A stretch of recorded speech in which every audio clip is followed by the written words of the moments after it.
My amendment is very simple. It reverses the language in the bill that would eliminate the president's ability to conduct the Mexico City policy. You know, Madam Chair, as we attempt to pass a foreign aid bill, we have a problem with the American public. The American public, by overwhelming margins, think we simply spend too much money on foreign aid. And the amazing thing, if you look at the YouGov Bucknell poll in this, it doesn't make a difference what age you are, what party you are, whether you voted for Hillary Clinton or Donald Trump. A majority think we spend too much on foreign aid. In fact, if you look at the silent generation, it's by a ratio of 6-to-1, by the baby boomers 5-to-1.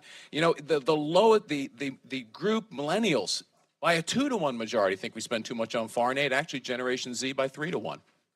Americans think we spend too much on foreign aid. So when we put something in a bill that's highly controversial,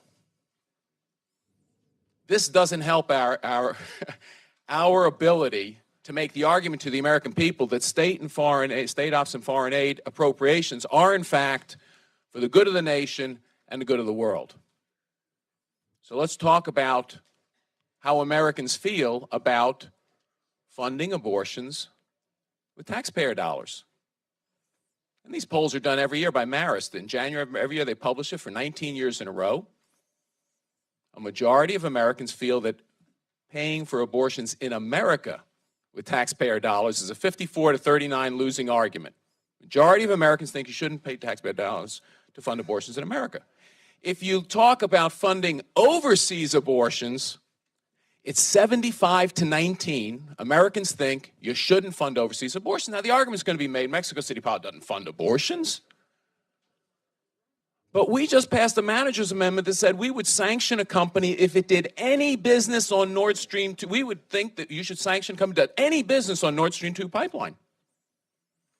Now, that's interesting because some of the companies like Shell, this is a minute fraction of their portfolio. And certainly we don't fund the Nord Stream 2 pipeline directly. We never would, because that's contrary to our foreign policy. So why should we fund any organization that has a connection to overseas groups that do abortions? They can have a facility, for instance, where you can do abortions in one part of the facility, the whole rest of the facility doesn't do it. But when you send money to that organization, even with the proviso you can't fund that abortion, you're paying for that infrastructure. And the shell game being conducted overseas, with the administration recognized and addressed in its latest iteration of this policy, is that now the shell game is you send money to an organization that sends money to the organization that says it doesn't fund abortions directly, it doesn't use money directly to pay for abortions, but it pays for the infrastructure of that organization. Americans aren't stupid.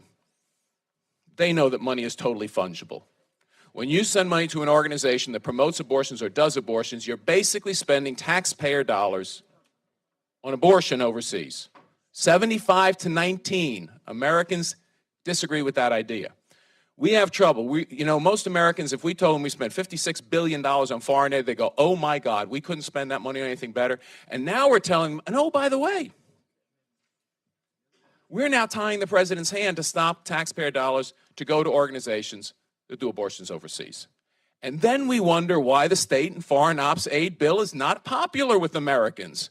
Because, the gentleman from Alabama is absolutely right. These are poison pill policies. And, by the way, one of us is an authorizing on an appropriations bill, which I know gets brought up when it's not popular. When the majority doesn't like them, they bring up authorizing on appropriations bill. The second part of my amendment strikes authorizing language inserted into this bill. I'm not one of those I believe we're the Appropriations Committee. We can authorize on appropriations bills consistent with the rules, and we do it. In this case, we shouldn't do it. The bottom line is this is not popular with Americans. This is a policy that we should strike from the bill, and we certainly, if we hope this state and foreign aid ops bill is going to be signed by the president, we should not be putting in these poison pill limitation amendment or limitation rider and the new authorizing language that makes this restriction permanent. With that, I support my amendment.